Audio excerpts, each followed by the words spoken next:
Deus é bom o tempo todo. Deus é bom. Ele é fiel, apesar da nossa infidelidade.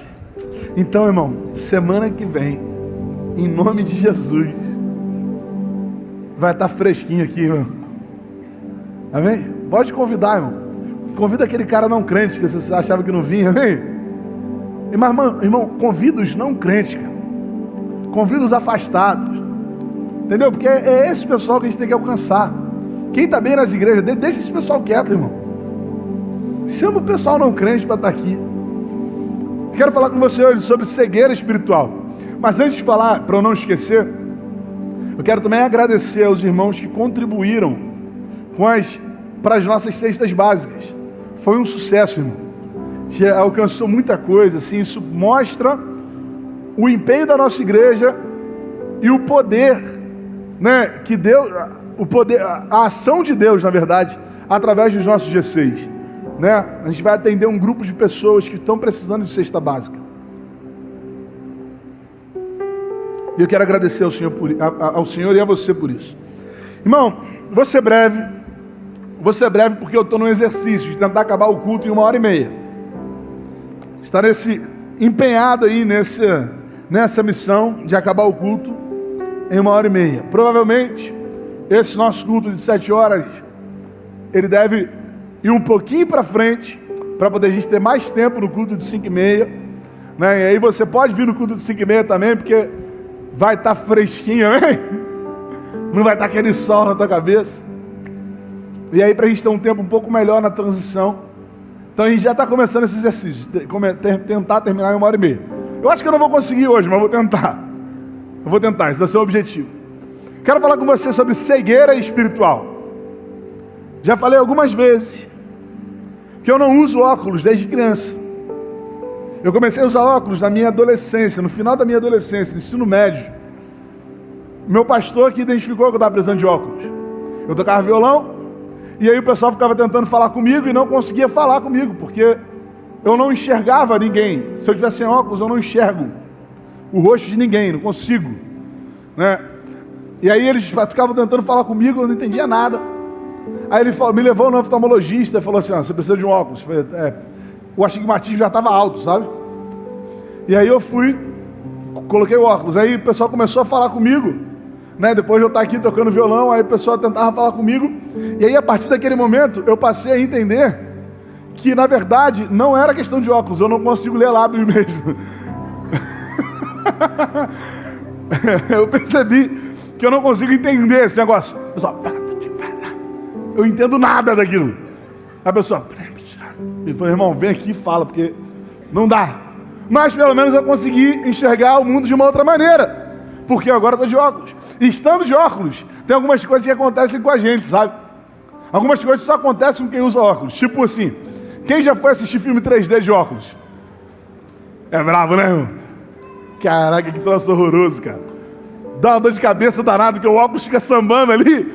Aí fica, você não sabe se a água viva do Avatar está vindo para você, se tá... Outra coisa, chuva, pega a chuva de óculos. Você fica num dilema. Pega a chuva e sair do ar-condicionado. Porque quando você pega a chuva, você tira o óculos, não enxerga nada. Você coloca o óculos, não enxerga nada também. Né? Ou, tipo, você está no carro, quando está no carro, está o ar-condicionado ligado, ou no ônibus, aquele ar-condicionado geladão. E aí quando você sai no calor do Rio, e o óculos embaça. Não é troço horroroso. Mas um dos maiores desafios de quem usa óculos, e principalmente tem um grau alto assim, né, nas lentes, é procurar o óculos, porque você está sem óculos. Né? Cara, troço horroroso, cara. Porque você tem que achar o óculos, mas como é que você vai achar o óculos sem óculos? Aí você fica naquele negócio, fica tentando achar e vai dando nervoso. Eu fico nervoso quando eu estou sem óculos, irmão. Eva às vezes quer brincar comigo e fica tirando óculos. Eu não consigo, vai me dando nervoso assim, de não conseguir ler nada. Tipo, aquilo ali está tudo turvo. Por isso, cuidado com os óculos que você está usando. Porque tem muita gente cega, querendo achar óculos, mas não consegue enxergar. Tem muita gente procurando óculos, sem óculos. E aí é um desafio tremendo. Só eu que passo por isso, ou mais alguém aqui também já passou por isso? De procurar o óculos sem óculos e não achar de jeito nenhum. Porque não enxerga. E a nossa visão é extremamente importante para a nossa vida. Não só a nossa visão em si, né? Mas a gente consegue até se adaptar. Tem pessoas que conseguem se adaptar. Por exemplo, a gente tem uma irmã muito querida na nossa igreja, uma irmã que eu amo muito. Provavelmente ela está assistindo aí o culto lá na casa dela, que é a irmã Lucimar. A irmã Lucimar, ela não tem a visão, né? Mas serve como na recepção, serve como voluntária, mesmo sem enxergar. Eu fui uma vez na casa dela, irmão, parecia que ela estava enxergando. Ela chegou assim para mim, ela andava normalmente, naquele negócio cheio de degrau, cara, e ela andando normal. Ela, não, pastor, vem cá, tá por aqui, não sei o quê. Eu pensei, Senhor, em nome de Jesus, segura a irmã Lucimar. Não falei com ela, né? E o pior é que o que tinha acontecido? Ela perdeu o seu marido no período de pandemia, né? Ele faleceu de Covid. E ela e a Iris doaram tudo o que ele tinha lá para a igreja. E aí eu fui lá. E aí ela começou a me mostrar onde estavam as coisas. Ela começou a me mostrar. Eu falei, Senhor, como é que ela sabe? Então, assim, às vezes a pessoa não tem a visão humana, mas ela se adapta. O problema é quando a gente não tem visão espiritual. O problema é quando o nosso espírito está cego também. Quando o nosso coração está fechado também. Porque aí, irmão, muda muita coisa. Jesus falando com os discípulos, num texto que eu gosto muito, já li algumas vezes, Mateus capítulo 6, versículos 22 e 23, ele fala assim, ó, a candeia do corpo são os olhos. De sorte que se os seus olhos forem bons, todo o seu corpo será cheio de luz. Mas, se os seus olhos forem maus, todo o seu corpo será cheio de trevas.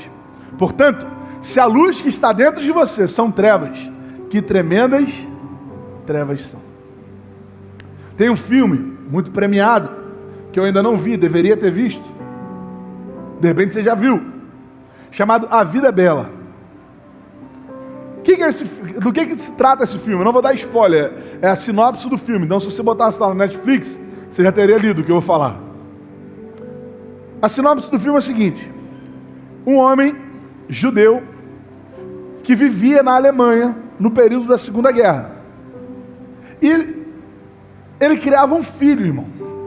Imagina, se hoje em dia criar um filho em São Gonçalo é difícil, imagina criar um filho na Alemanha sendo judeu. Essa era a realidade dele. E ele usava de artifícios, ele usava de brincadeiras para tentar fazer com que o filho não percebesse tudo aquilo que eles estavam vivendo. Tipo, se chegasse o exército alemão, ele fingia que era um pique-se-esconde, sabe? Para o filho não perceber, para que ele não enxergasse, mesmo vendo. Como é importante a nossa visão.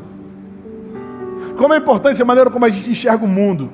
Como é importante a maneira como a gente enxerga todas as coisas. Nós precisamos manter os nossos olhos abertos, os nossos ouvidos atentos àquilo que Deus está falando para a gente, irmão. Hoje eu quero pensar sobre isso. Jesus fala com seus discípulos um texto que é muito profundo. Ele tem um diálogo com os seus discípulos. Os discípulos querem tirar uma dúvida com Jesus. E traz um ensinamento muito profundo para a gente, irmão. Dá uma olhada só. No Evangelho de Mateus, capítulo 13, do versículo 10 ao 17. Mateus, capítulo 13, do versículo 10 ao 17. E como é um texto um pouco mais longo, eu vou fazer uma leitura alternada junto com você, para poder você não se distrair, amém?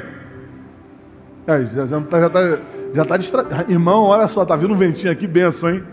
Acho que eu vou pregar daqui, ó. Eu vou ler os pares, vocês lerão os ímpares. Vamos lá. Os discípulos aproximaram-se dele e perguntaram: por que falas ao povo por parábolas?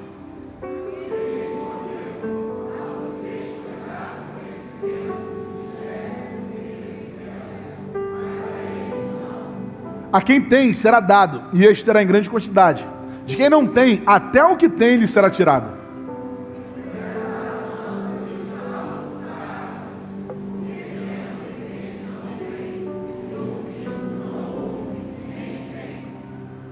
Neles se cumpre a profecia de Isaías. Ainda que estejam sempre ouvindo, vocês nunca entenderão. Ainda que estejam sempre vendo, jamais perceberão.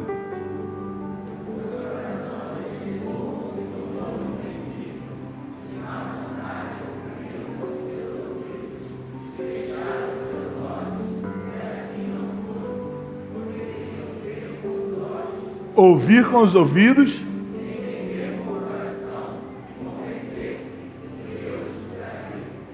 mas felizes são os olhos de vocês, porque veem, e os ouvidos de vocês, porque ouvem.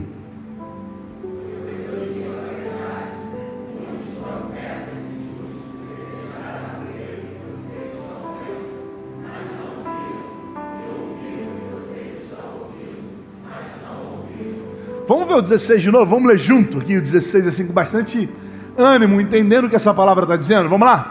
Mas felizes são os olhos de vocês, porque e os ouvidos de vocês. Quantos querem ouvir e ver a vontade de Deus na sua vida aí, irmão? Meu irmão, para nós não sermos cegos espirituais, a primeira coisa que a gente precisa é olhar para as coisas que são celestiais. Olhar para o céu. Os versículos 10 e 11 desse texto falam assim: os discípulos aproximaram-se dele e perguntaram: por que falas ao povo por parábolas? Ele respondeu: a vocês foi dado o conhecimento dos mistérios do reino dos céus, mas a eles não. Mantenha esse texto aqui, 11. Aqui tem uma palavra que muda todo o sentido, muda toda a nossa interpretação. Porque Jesus está falando que aqueles homens, os discípulos, o que aconteceu com eles? A eles foi dado. Guarda isso, porque isso é muito importante. A eles foi dado. E aquilo que nos é dado, nem sempre, e a maioria das vezes, nem é merecido. Aquilo que nos é dado é uma dádiva, é misericórdia. Porque quando você recebe o seu salário não foi dado. O seu salário foi tomado. Você fez por merecer. Não fizeram um favor para você, falar assim, faz o seguinte, pô, vou te dar aí para quebrar seu galho. Não. É dado para você quando, sei lá, você trabalhou para receber um mês e o patrão foi lá e mandou 2 meses, hein? Fica um recado aí para os patrões que estão nos assistindo. Você mandou essa live para o seu patrão? Tá vendo? Perdeu a oportunidade, viu? Aí você vai olhar e falar assim, poxa, me foi dado. Porque aquilo que é celestial não é por merecimento, é por misericórdia. Aquilo que nós recebemos não é por formação acadêmica, por exemplo. Não é assim, aquele cara leu tanto, estudou tanto, sabe, aprendeu tanto sobre teologia, que eu vou fazer o seguinte, já que ele está estudando tanto teologia, eu vou revelar um negocinho diferente para ele. Irmão, não é isso. Não é isso. O que nos é dado por misericórdia. E se nós recebemos algo por misericórdia, é porque nós suplicamos, porque nós pedimos, nós imploramos. Teve um homem muito capaz, assim, bem formado academicamente, sabia muito sobre teologia, sabia muito sobre a Torá, que ele não entendeu o que Jesus estava querendo dizer. Lá em João, capítulo 3, versículos 10, 11 e 12, você vai ver um fragmento do diálogo de Jesus com Nicodemos. É um diálogo muito profundo, que se você ainda não leu, vai lá e lê, irmão. É muito importante você conhecer esse texto. Completo, né? Mas esse fragmento que eu quero passar com você, fala assim, ó. Você é mestre em Israel e não entende essas coisas? Asseguro que nós falamos do que conhecemos e testemunhamos do que vimos. Mas mesmo assim, vocês não aceitam o nosso testemunho. Eu falei de coisas terrenas e vocês não creram. Como crerão se falar de coisas celestiais? Nicodemos era um homem capaz, irmão. Nicodemos era um homem pronto. Nicodemos era um teólogo. Mas Jesus está falando assim, Nicodemos, você estudou demais. Você estudou pra caramba. Jesus não falou caramba, tá, irmão? Você estudou muito. e ainda não consegue entender. Eu estou falando de coisas simples com você. Se eu for para aquilo que realmente é profundo, você não vai entender. Tem muita gente querendo entender o céu com os olhos da terra. Tem muita gente querendo entender o que é espiritual com aquilo que é material.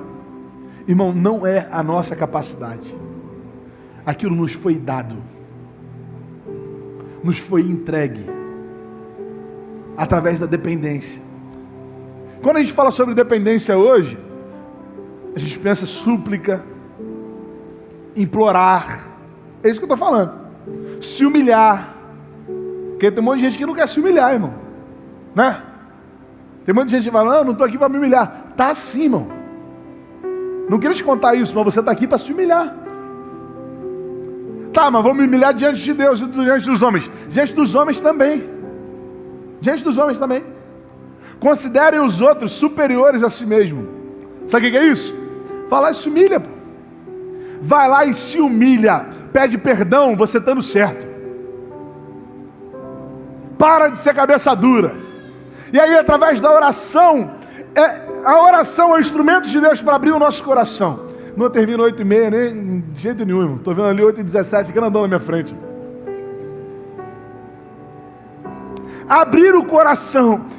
Paulo, escrevendo na igreja de Éfeso, no capítulo 1, versículo 18 e 17, fala assim, ó: oro também, para que os olhos do coração de vocês sejam iluminados, a fim de que vocês conheçam a esperança para a qual Ele os chamou, as riquezas da gloriosa herança dele nos santos, e a incomparável grandeza do seu poder para conosco, os que cremos, conforme a atuação da sua poderosa força.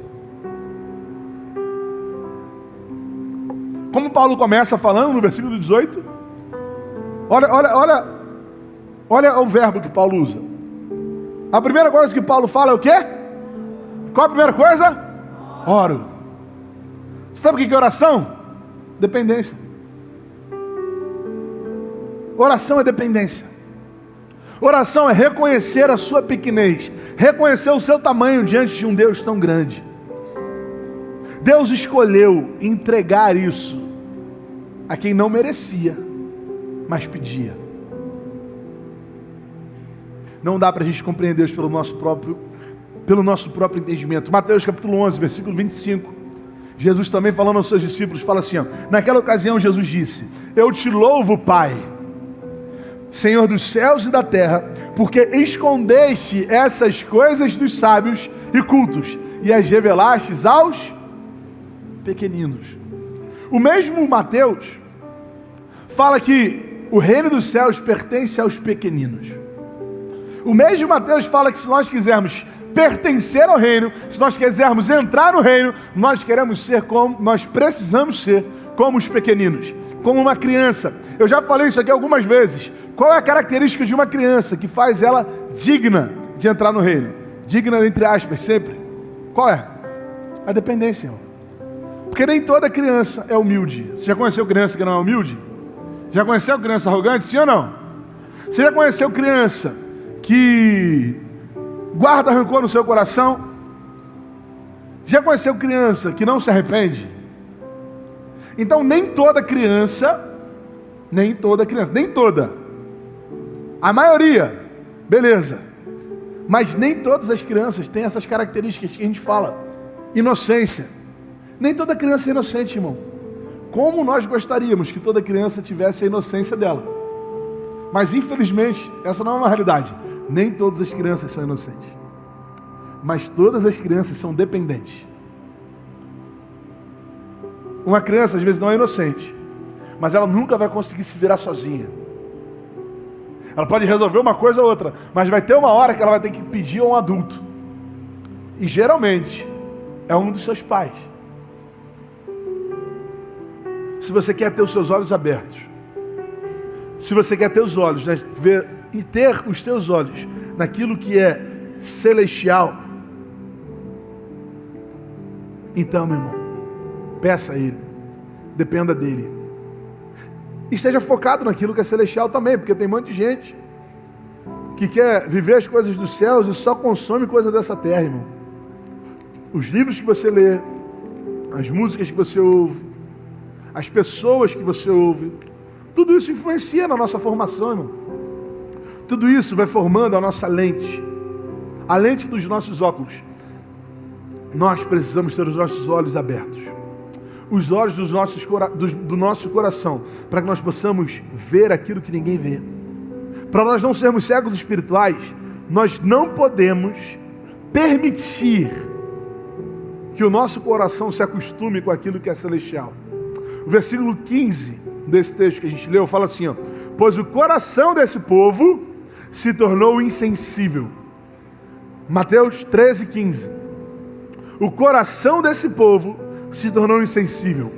De má vontade ouviram com seus ouvidos e fecharam seus olhos. Se assim não fosse,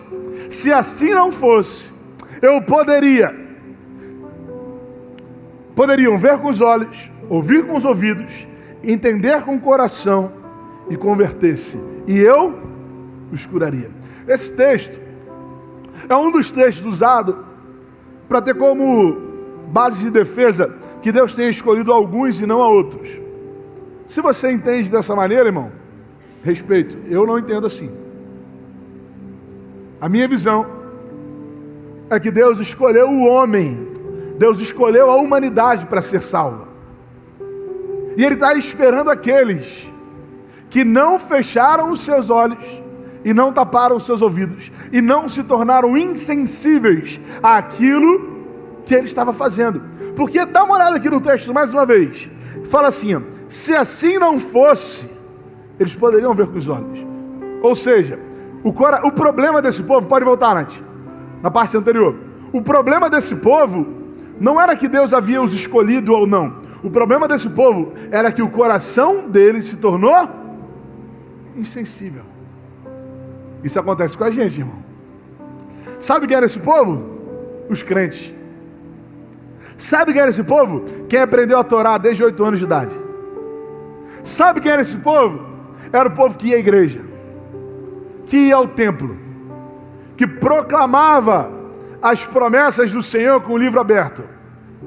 Mas o coração deles se tornou insensível. Eles se acostumaram com aquilo que era espiritual. A gente entra às vezes no culto, irmão, a gente está acostumado, cara. A gente fala assim, eu conheço muito de igreja, não é? É muito tempo vivendo isso aqui, é muito tempo fazendo parte, mas a gente não pode se acostumar com aquilo que é sagrado. Glauber escreveu um livro, inclusive se você quiser comprar o pré-lançamento, fala com ele.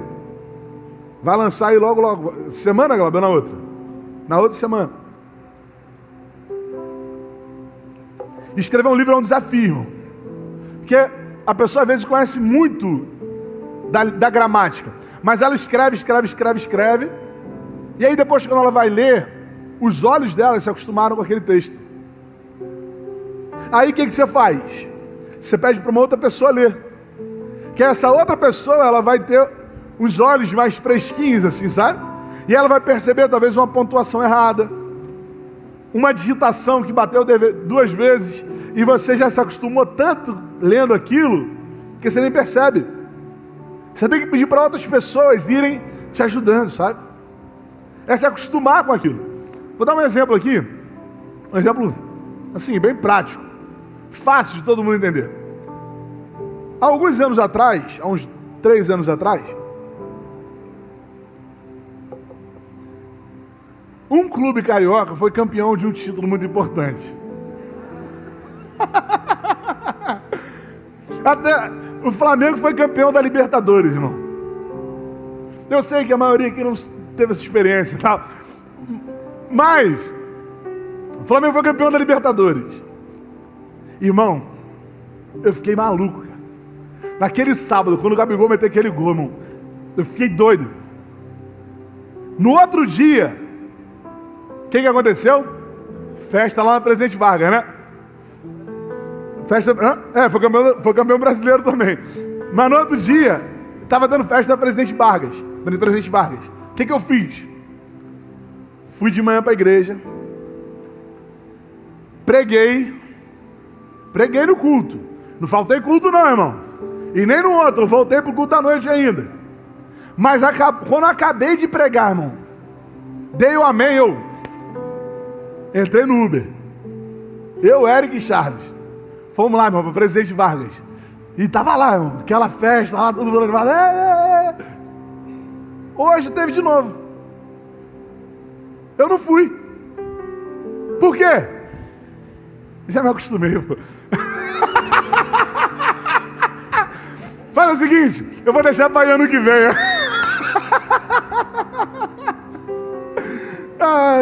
Irmão, estou usando um exemplo bobo aqui. Para você entender que muita gente esperava viver aquilo que a gente vive hoje diante de Deus. Existe algo muito maior do que o Flamengo, amém? Existe algo muito maior do que o futebol e qualquer um desses exemplos que eu uso realmente para você prestar atenção, amiga. Eu fico falando muita coisa séria, tem que dar uma quebradinha para poder você. Pessoas queriam viver aquilo que a gente está vivendo hoje, mas o nosso coração está insensível àquilo que Deus está fazendo. O versículo 14 de Mateus 13, esse texto que a gente leu, o texto base, diz assim, ó: neles se cumpre a profecia de Isaías. Ainda que estejam sempre ouvindo, vocês nunca entenderão. Ainda que estejam sempre vendo, jamais perceberão. Irmão, eu não quero ser insensível àquilo que é sagrado. Eu não quero ser insensível à voz do Senhor. Ainda que os meus olhos digam ao contrário, eu vou acreditar naquilo que Ele está falando no meu coração. Geralmente, irmão, os nossos olhos carnais não conseguem perceber aquilo que os nossos olhos da fé, apenas os nossos olhos da fé são capazes de perceber. Por isso, ora ao Senhor essa noite, pedindo para Ele abrir os olhos do seu coração. Isso não vem através de teologia, isso não vem através de seminário, isso não vem através de EBD, isso não vem nem através dos cultos. Sabe como que isso acontece? Sabe quando isso se torna real? Quando a gente entende que a gente é totalmente dependente dEle, que a gente é totalmente dependente do Senhor. O versículo 16, e eu quero encerrar com esse versículo. Diz assim: felizes são os olhos de vocês, porque veem, e os ouvidos de vocês, porque ouvem. Meu irmão, não deixe, cara. Não se permita ser insensível àquilo que Deus quer fazer, porque Ele está falando no teu coração essa noite.